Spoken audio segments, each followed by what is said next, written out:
Usually, when we talk about absolute genius, we carry this built-in expectation of just staggering, overwhelming complexity. Right. Like, think about architecture for a second. Yeah. When you look up at a billion-dollar skyscraper, you naturally assume the blueprints must be, thousands of pages long. Oh, absolutely. Filled with intricate, overlapping lines and crazy math. Exactly. We're sort of culturally conditioned to equate magnitude with endless complication. But imagine stepping into a completely different kind of landscape, and you find a structure that is just as massive, just as enduring, but it essentially looks like 3 massive bricks stacked perfectly on top of each other. Yeah, it completely defies our expectations, doesn't it? I mean, we like to equate value with the number of moving parts. We want to see the complicated math behind the magic, so we feel like it's legitimate. Right. But what happens when the complicated math is intentionally stripped away, and all you have left is just the sheer, undeniable raw force of the thing itself? It's just power. Yeah. Today, we are looking right at you, the listener, and inviting you into a deep dive that completely upends that expectation of what genius looks like. We are exploring the surprising, deeply hidden mechanics of a band famous for seemingly playing the exact same style of music for decades.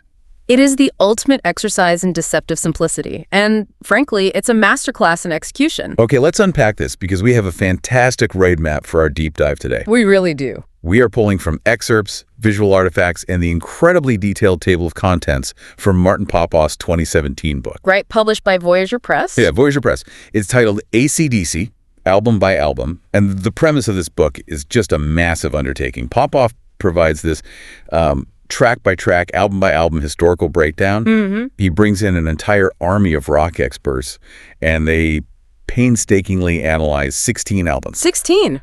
That's a lot of ground to cover. Right. They trace the timeline all the way back to the band's 1975 debut, High Voltage, which, was recorded at Albert Studios in Sydney. Mm-hmm. And they march all the way through history up to the album Rock or Bust.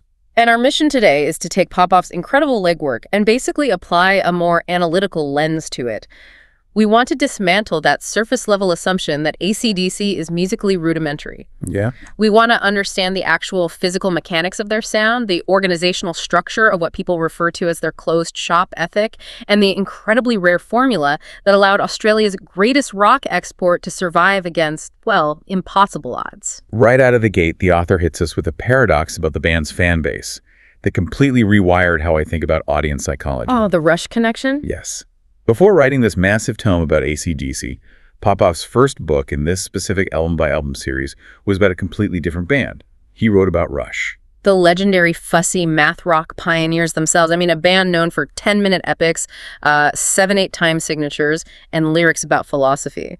Science fiction, yeah. Exactly. And Popoff explicitly points out that philosophically and musically, AC/DC and Rush could not possibly be further apart within the classic hard rock ecosystem. No, they're polar opposites. But there is this massive, undeniable overlap in their fan bases. There are literally millions of fans who will spend hours analyzing Neil Peart's immensely complex drum fills in Rush, and those exact same people fiercely, passionately love AC/DC. Which, if you just look at it on paper, seems totally contradictory. Right.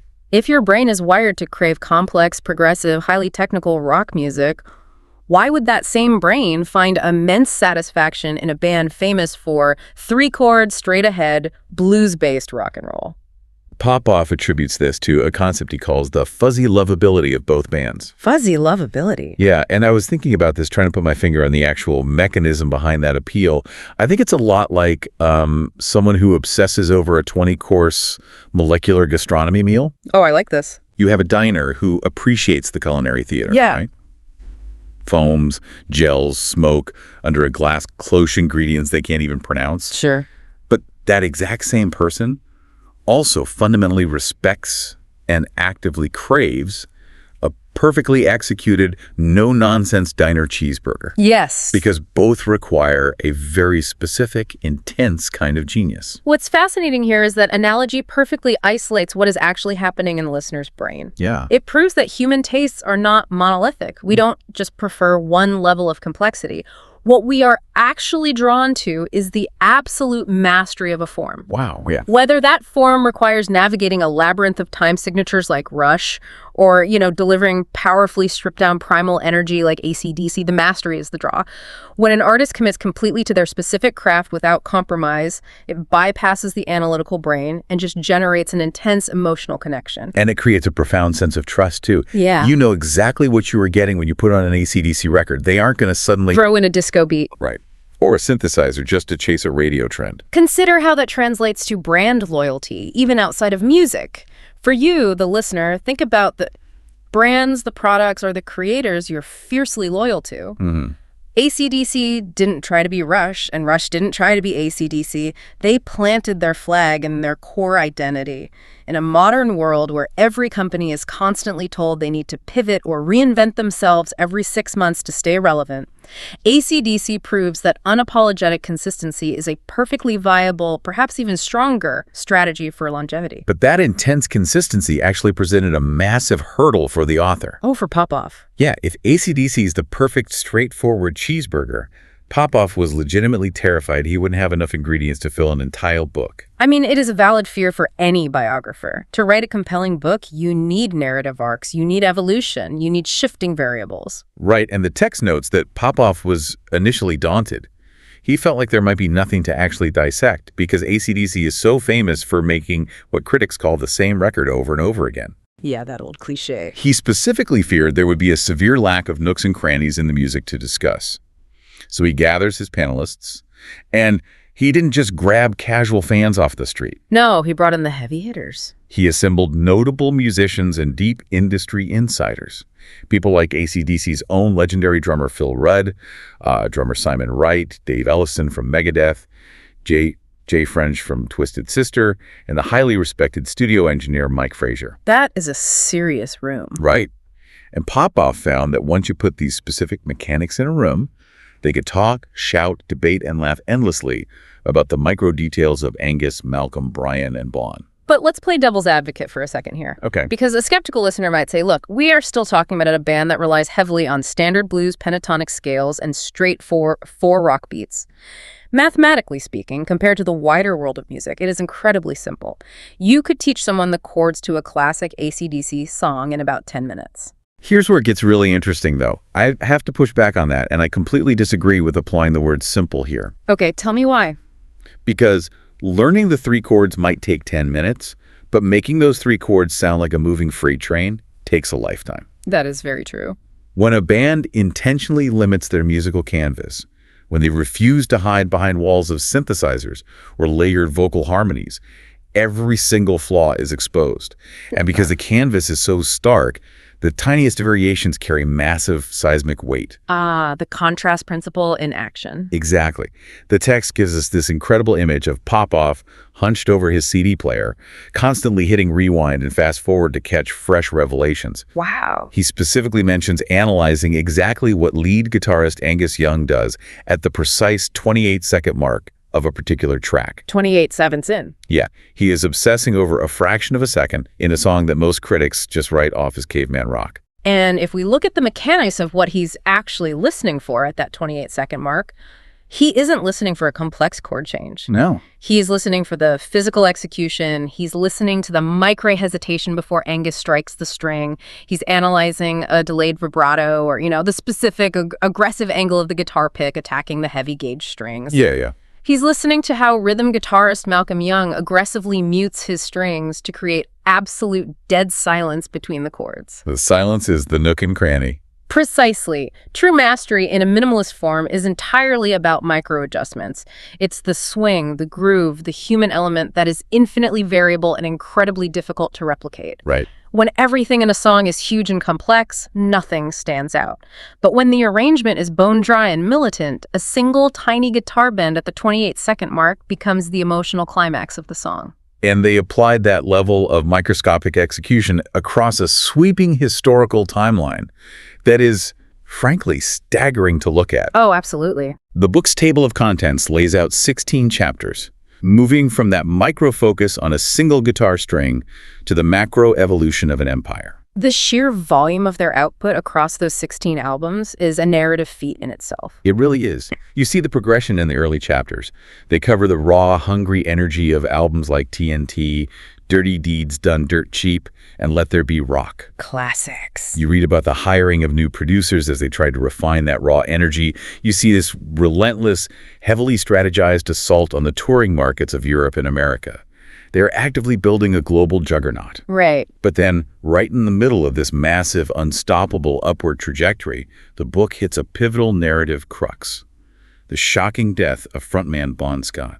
If we connect this to the bigger picture from a historical perspective within the music industry, losing a charismatic, deeply beloved lead singer at the peak of a band's rise is usually an immediate death sentence. Oh, almost always. The band folds, or they replace the singer and just slowly fade into obscurity. But they don't fade.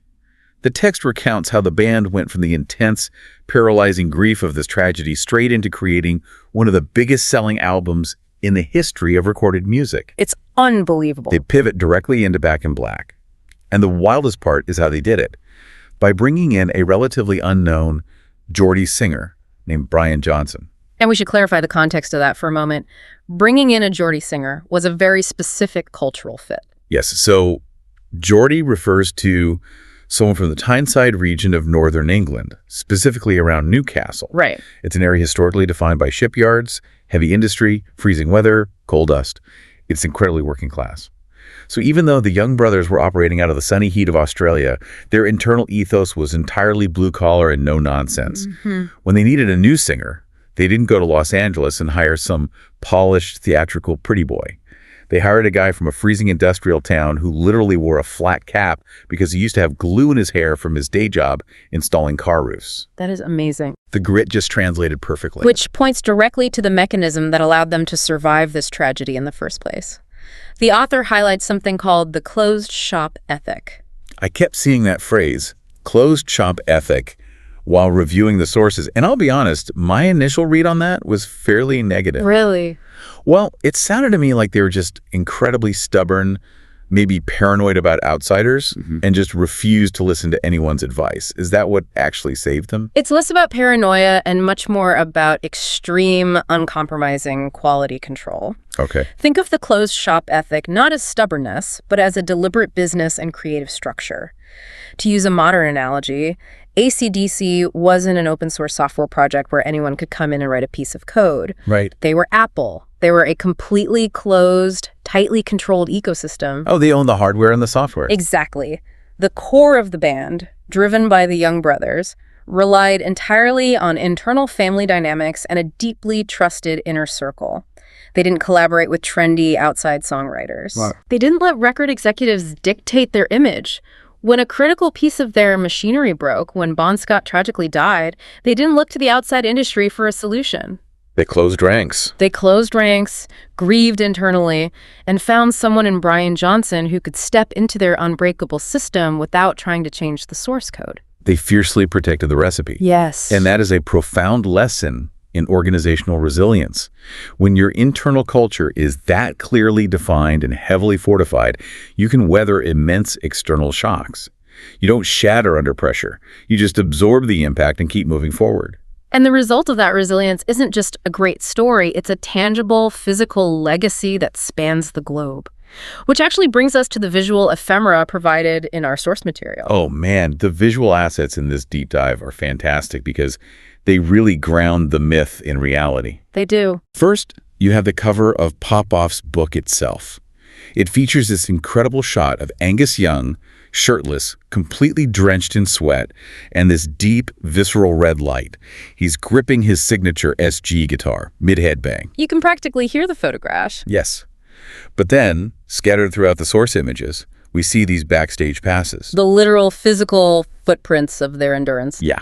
There's a blue hexagonal VIP pass that reads, After Show Only.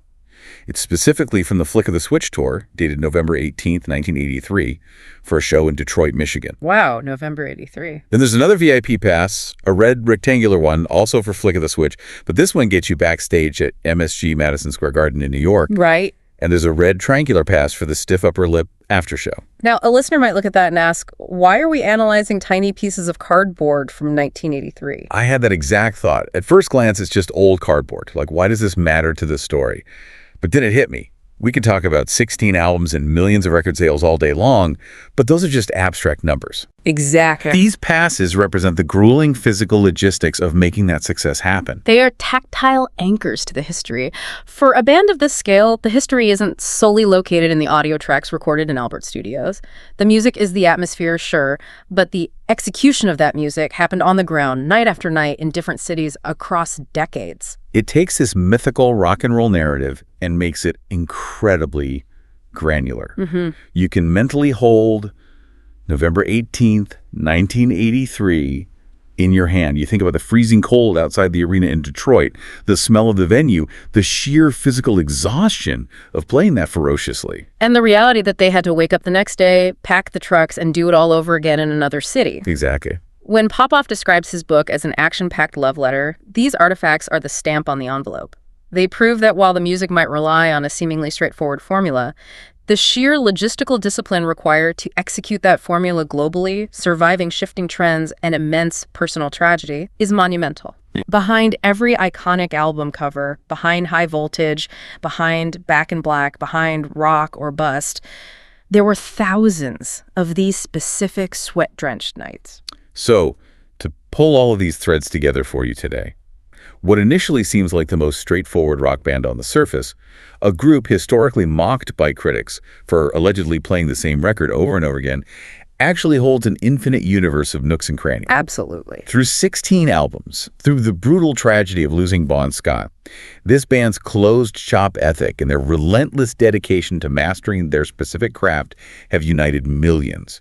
And as we explored, that includes millions of diverse listeners, encompassing everyone from the blues purists to the people who prefer the dizzying complexity of Rush. Because everyone respects absolute mastery. Everyone is drawn to that undeniable fuzzy lovability. And for you, the listener, there is immense value in revisiting the things you assume you already know top to bottom. Just like Martin Popoff, sitting alone in a room, hitting rewind on a CD player, just to hear how a guitar pick strikes a string at the 28-second mark.